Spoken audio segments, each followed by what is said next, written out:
Hello everyone. Today I'm going to show you how to use the Keydiy specific soldering free clip. Open the package and take out the product. Let's take the Touareg PCB as an example for the demonstration. Open the PC side software and access the MLB interface. Click Wiring Diagram. Find the corresponding wiring diagram.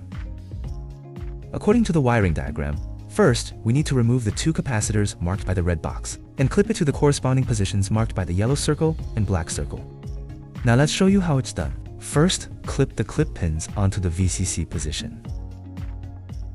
Now clip the black clip onto the GND position.